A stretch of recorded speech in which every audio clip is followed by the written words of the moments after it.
Great day everyone. So ayan, nandito na naman tayo sa isa nating OFW for good. Okay?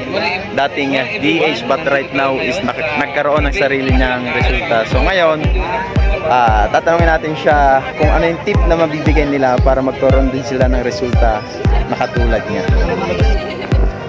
So ayan, interviewin natin siya. So yun, Coach, ano yung masasabi mo sa mga OFW na gusto rin magkaroon ng resulta? Ayan, so guys, actually dating OFW ako for 7 years. So kung ikaw, isa sa nakapanood ng video na to, i-grab mo na kung member ka, sipagan mo lang, okay? Kasi kung nagawa ko, kaya mo rin. At the same time, kung hindi ka pa member na nasira ng opportunity na to, maniwala at magtiwala ka. Kasi kung kaya ko, kaya mo rin. Yes, so yan, kung isa kang OFW na katulad namin, katulad niya, sure ako, ikaw na yung next na magiging successful at magkakaresulta dito. Yay!